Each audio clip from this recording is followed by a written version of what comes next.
ನಮಸ್ಕಾರ. ನೀವು ನೋಡ್ತಾ ಇದ್ದೀರಿ ಪ್ರಜಾಧ್ವನಿ ಟಿವಿ. ನಕ್ಸಲ್ ಶರಣಾಗತಿ ವಿಶೇಷ ಕಾರ್ಯಕ್ರಮಕ್ಕೆ ಸ್ವಾಗತ. ನಾನು ನಿಮ್ಮ ರಮೇಶ್ ಹಿರೇಜಂಬೂರು. 2026ರ ಹೊತ್ತಿಗೆ ಭಾರತವನ್ನ ನಕ್ಸಲ್ ಮುಕ್ತ ಭಾರತವನ್ನಾಗಿ ಮಾಡ್ತೀವಿ ಅಂತೇಳಿ ಕೇಂದ್ರದ ಗೃಹ ಸಚಿವ ಅಮಿತ್ ಶಾ ಅವರು ಹೇಳಿದರು. ಆದರೆ ಅದರ ಬೆನ್ನಲ್ಲೇನೆ ಕರ್ನಾಟಕದ ಮುಖ್ಯಮಂತ್ರಿ ಸಿದ್ದರಾಮಯ್ಯನವರು ಸದ್ದಿಲ್ಲದೆ ಕರ್ನಾಟಕವನ್ನ ನಕ್ಸಲ್ ಮುಕ್ತ ರಾಜ್ಯವನ್ನಾಗಿ ಮಾಡುವಂಥ ಹೆಗ್ಗಳಿಕೆಗೆ ಪಾತ್ರರಾಗಿದ್ದಾರೆ. ಕಾರಣ ಏನು ಅಂದ್ರೆ, ಇಡೀ ಕರ್ನಾಟಕದಲ್ಲಿ ಕಳೆದ 25 ವರ್ಷಗಳಿಂದ 17 ಜನ ನಕ್ಸಲರು ಮೃತಪಟ್ಟಿದ್ರು. ಜೊತೆಗೆ ಮಲೆನಾಡು ಸೇರಿದಂತೆ ಇಡೀ ಕರ್ನಾಟಕದಲ್ಲಿ ನಕ್ಸಲ್ ಚಳವಳಿ ಒಂದು ಹಂತದಲ್ಲಿ ಪೀಕ್ ಲೆವೆಲ್ಗೆ ಹೋಗಿತ್ತು. 25 ವರ್ಷಗಳ ಹೋರಾಟಕ್ಕೆ ಬಿತ್ತು ತೆರೆ. ಸಶಸ್ತ್ರ ಕ್ರಾಂತಿಕಾರಿ ಚಳವಳಿಗೆ ಫುಲ್ ಕೋಕ್. 6 ನಕ್ಸಲರು ಮುಖ್ಯವಾಹಿನಿಗೆ ಆಗಮನ. ಮುಖ್ಯಮಂತ್ರಿ ಸಿದ್ದರಾಮಯ್ಯನವರಿಂದ ಹೊಸ ಪ್ರಯತ್ನ. ಕರ್ನಾಟಕ ಈಗ ನಕ್ಸಲ್ ಹೋರಾಟ ಮುಕ್ತ ರಾಜ್ಯ. ರಾಯಚೂರಿನಿಂದ ಶುರುವಾದಂತಹ ನಕ್ಸಲ್ ಹೋರಾಟ ಮಲೆನಾಡು ಭಾಗಕ್ಕೆ ಶಿಫ್ಟ್ ಆಗಿತ್ತು. ಆದರೆ ಮಲೆನಾಡಿಗೆ ಶಿಫ್ಟ್ ಆದ ಬಳಿಕ ಕರ್ನಾಟಕದಲ್ಲಿ ರಾಷ್ಟ್ರೀಯ ಉದ್ಯಾನವನವನ್ನ ಉಳಿಸುವಲಿಕ್ಕೆ ಒಂದು ಹೋರಾಟ ಶುರುವಾಯಿತು. ಕುದುರೆಮುಖ ಉಳಿಸಿ ಹೋರಾಟ. ಆ ಹೋರಾಟದ ನಂತರ ಇಡೀ ನಕ್ಸಲ್ ಚಳವಳಿ ಒಂದು ಉತ್ತುಂಗದ ಹಂತಕ್ಕೆ ಬಂದು ತಲುಪಿತ್ತು. ಆದರೆ ಇದರ ಪರಿಣಾಮವಾಗಿ ಮಲೆನಾಡಿನಲ್ಲಿ ಸಾಕಷ್ಟು ಡೆವಲಪ್ಮೆಂಟ್ ಆಯಿತು. ಕರ್ನಾಟಕ ಸರ್ಕಾರ ಸುಮಾರು 40 ಕೋಟಿಯಿಂದ 60 ಕೋಟಿವರೆಗೆ ಹಣವನ್ನು ಬಿಡುಗಡೆ ಮಾಡಿ ಮಲೆನಾಡು ಭಾಗದಲ್ಲಿ ಆಗಬೇಕಾದಂಥ ಅನೇಕ ಅಭಿವೃದ್ಧಿ ಕೆಲಸಗಳನ್ನ ಮಾಡಿದ್ರು. ಮಲೆನಾಡಿನ ಜನರಿಗೆ ಒಂದು ಭದ್ರತೆಯನ್ನು ಕೊಡುವಂತ ಕೆಲಸ ಮಾಡಿದ್ರು. ಅದೆಲ್ಲವೂ ಕೂಡ ನಕ್ಸಲ್ ಚಳವಳಿಯ ಪರಿಣಾಮ ಅಂದ್ರೂ ಕೂಡ ತಪ್ಪಾಗ್ಲಿಕ್ಕಿಲ್ಲ. ಆದರೆ ಆ ನಂತರ ಆದಂತಹ ಬೆಳವಣಿಗೆಗಳಲ್ಲಿ ನಕ್ಸಲ್ ಚಳವಳಿ 2 ವಿಭಾಗ ಆಯಿತು.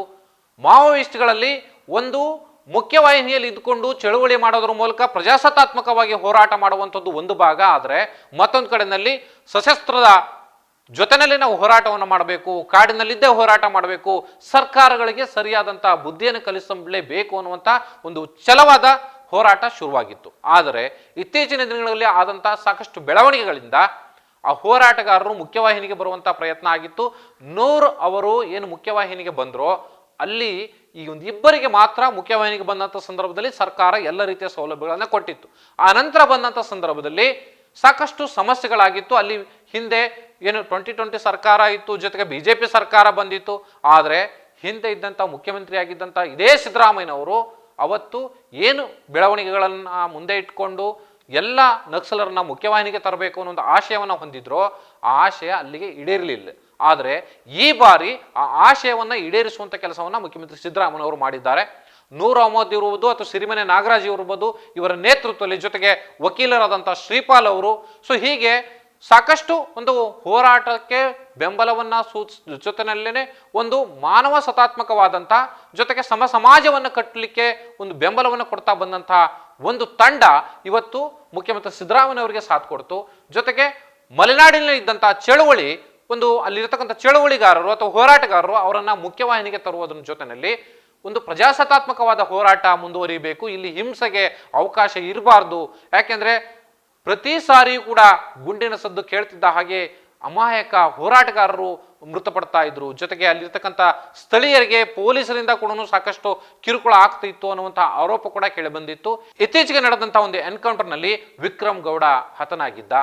ಅದು ಈಗ ಫೇಕ್ ಎನ್ಕೌಂಟ್ರಾ ಅಥವಾ ನಿಜಕ್ಕೂ ಎನ್ಕೌಂಟರ್ ಆಯ್ತಾ ಅನ್ನುವಂಥ ತನಿಖೆ ಕೂಡ ನಡೀತಾ ಇದೆ. ಆದರೆ ಕರ್ನಾಟಕದಲ್ಲಿ ಇದುವರೆಗೆ ಸುಮಾರು 17 ಜನ ನಕ್ಸಲರು ಮೃತಪಟ್ಟಿದ್ದಾರೆ. ಜೊತೆಗೆ ಅಲ್ಲಲ್ಲಿ ಬೇರೆ ಬೇರೆ ಏನು ಕೃತ್ಯಗಳು ನಡೆದಿದ್ದಾವೆ ಅನ್ನೋಂಥ ಮಾಹಿತಿಗಳು ಕೂಡ ಹೊರಬಂದಿದ್ವು. ಆದರೆ ನಕ್ಸಲರು 17 ಜನ ಮೃತಪಟ್ಟಿದ್ದಂತೂ ಸತ್ಯ.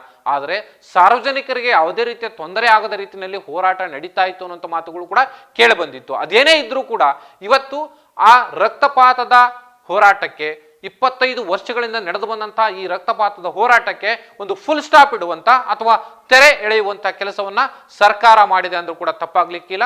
ಸೊ ಆ ಹಿನ್ನೆಲೆಯಲ್ಲಿ ಚಿಕ್ಕಮಗಳೂರಿನಲ್ಲಿ ನಿನ್ನೆ ನಡೆದಂತ ಒಂದು ಸಭೆ ಈಗ ಅಂತಿಮವಾಗಿ ಯಶಸ್ವಿಯಾಗಿದೆ. ಕೇವಲ ಒಬ್ಬ ಹೋರಾಟಗಾರ, ಮಾವೋವಾದಿ ಹೋರಾಟಗಾರ, ನಾನು ಮುಖ್ಯವಾಹಿನಿಗೆ ಬರಲಿಕ್ಕೆ ಸಿದ್ಧನಿಲ್ಲ ಅನ್ನುವಂಥದ್ದನ್ನ ಹೇಳಿರುವಂಥದ್ದು ಬಿಟ್ರೆ ಉಳಿದಂತೆ ಈಗಾಗಲೇ ಎಲ್ಲರೂ ಸುಮಾರು 6 ಜನ ನಕ್ಸಲರು ಹೋರಾಟಗಾರರು ಇವತ್ತು ಮುಖ್ಯವಾಹಿನಿಗೆ ಬರಲಿಕ್ಕೆ ಸಿದ್ಧರಾಗಿರುವಂಥದ್ದು. ಆ ಹಿನ್ನೆಲೆಯಲ್ಲಿ ಇವತ್ತಿಗೆ ಕರ್ನಾಟಕ ಒಂದು ರೀತಿ ನಕ್ಸಲ್ ಹೋರಾಟ ಮುಕ್ತ ರಾಜ್ಯ ಅನ್ನುವಂಥ ಒಂದು ಹೆಗ್ಗಳಿಕೆಗೆ ಪಾತ್ರವಾಗಿದೆ. ಅದಕ್ಕೆ ಬಹುಮುಖ್ಯ ಕಾರಣ ಒಂದು ಈ ಸಮನ್ವಯ ಸಮಿತಿ ಏನು ಒಂದು ನಕ್ಸಲ್ ಹೋರಾಟಗಾರರನ್ನ ಮುಖ್ಯವಾಹಿನಿಗೆ ತರಲಿಕ್ಕೆ ಸಿದ್ಧರಾಗಿದ್ದಂತಹ ಒಂದು ಟೀಮ್ ಏನಿದೆ, ಶ್ರೀಪಾಲ್ ಅವರು ಇರ್ಬೋದು ಅಥವಾ ಈ ಹಿಂದೆ ಗೌರಿ ಲಂಕೇಶ್ ಅವರು ಆ ಒಂದು ಪ್ರಯತ್ನವನ್ನ ಮಾಡಿದ್ರು. ಅದರ ಮುಂದುವರೆದ ಭಾಗ ಈಗ ಫೈನಲಿ ಒಂದು ಹಂತಕ್ಕೆ ಬಂದು ತಲುಪಿದೆ. ಜೊತೆಗೆ ಅದು ಯಶಸ್ವಿ ಕೂಡ ಆಗಿದೆ. ಅದಕ್ಕೆ ಬಹಳ ಪ್ರಮುಖ ಕಾರಣ ನೂರ್ ಅಹಮದ್ ಅವರು, ಜೊತೆಗೆ ಸಿರಿಮನೆ ನಾಗರಾಜ್ ಅವರು, ಜೊತೆಗೆ ವಕೀಲರಾದಂತಹ ಶ್ರೀಪಾಲ್ ಅವರು, ಹಾಗೇನೆ ಈ ಚಳುವಳಿಯಲ್ಲಿದ್ದಂತಹ ಎಲ್ಲ ಕಾರ್ಯಕರ್ತರು ಕೂಡ ಒಂದು ಸಮನ್ವಯತೆಗೆ ಬಂದು ಅಥವಾ ಸಮಚಿತ್ತದ ಮನೋಸ್ಥಿತಿಗೆ ಬಂದು ಇವತ್ತು ಮುಖ್ಯವಾಹಿನಿಗೆ ನಾವು ಬರ್ತೀವಿ. ಮುಖ್ಯವಾಹಿನಿಯಲ್ಲಿ ಇದ್ದುಕೊಂಡು ಪ್ರಜಾಸತ್ತಾತ್ಮಕವಾಗಿಯೇ ನಾವು ಹೋರಾಟವನ್ನ ಮಾಡ್ತೀವಿ. ಆದರೆ ಹೋರಾಟವನ್ನ ಕೈ ಬಿಡೋದಿಲ್ಲ. ಆದರೆ ಈ ಸಶಸ್ತ್ರ ಹೋರಾಟವನ್ನ ನಾವು ಕೈ ಬಿಡ್ತೀವಿ ಅನ್ನುವಂಥ ಮಾತುಗಳನ್ನ ಅವರು ಕೂಡ ಬದ್ಧತೆಯಿಂದ ಹೇಳಿದ್ದಾರೆ. ಸೊ ಆ ಹಿನ್ನೆಲೆಯಲ್ಲಿ ಇವತ್ತು ಎಲ್ಲರೂ ಕೂಡ ಮುಖ್ಯವಾಹಿನಿಗೆ ಬರಲಿಕ್ಕೆ ಸಿದ್ಧರಾಗಿದೆ. ಸರ್ಕಾರ ಕೂಡ ಇವತ್ತು ಅವರನ್ನ ಯಶಸ್ವಿಯಾಗಿ ಗೌರವಯುತವಾಗಿ ಅವರನ್ನ ಮುಖ್ಯವಾಹಿನಿಗೆ ಬರಮಾಡಿಕೊಂಡಿದೆ.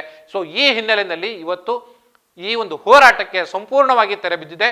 25 ವರ್ಷಗಳಿಂದ ನಡೆದಂಥ ಈ ರಕ್ತಪಾತದ ಹೋರಾಟಕ್ಕೆ ಬಹಳ ತೀವ್ರ ಸ್ವರೂಪವಾದಂಥ ಒಂದು ಹುರುಪನೆ ಕೊಟ್ಟಿದ್ದು ಸಾಕೇತ್ ರಾಜನ್ ಅಂದ್ರೆ ತಪ್ಪಾಗ್ಲಿಕ್ಕಿಲ್ಲ. ಮೈಸೂರಿನ ಒಬ್ಬ ಪ್ರತಿಭಾವಂತ ಯುವಕ ಸಾಕೇತ್ ರಾಜನ್ ಪ್ರೇಮಾಗಿ ಬದಲಾಗಿ ಈ ಹೋರಾಟಕ್ಕೆ ಒಂದು ಹೊಸ ದಿಕ್ಕನ್ನೇ ಕೊಟ್ಟಿದ್ರು. ಆದರೆ ಹೋರಾಟದ ಒಂದು ಹಾದಿಯಲ್ಲಿ ಅವರು ಕೂಡ ಗುಂಡೇಟಿಗೆ ಬಲಿಯಾಗಿದ್ರು. ಅವೆಲ್ಲವೂ ಕೂಡ ಇತಿಹಾಸ. ಆದರೆ ಈಗ ಇಡೀ ಚಳವಳಿ ಕರ್ನಾಟಕದಲ್ಲಿ ಒಂದು ಪ್ರಜಾಸತ್ತಾತ್ಮಕವಾದ ಚಳವಳಿಯನ್ನ ಹೋರಾಟವನ್ನ ಮುಂದುವರಿಸಲಿಕ್ಕೆ ಮುಖ್ಯವಾಹಿನಿಗೆ ಬಂದ್ದಾರೆ. ಅವರಿಗೆ ಎಲ್ಲರಿಗೂ ಕೂಡ ನಾವು ಆತ್ಮೀಯವಾಗಿ ಈ ನಾಗರಿಕ ಸಮಾಜ ಬರಮಾಡಿಕೊಳ್ಳೋಣ.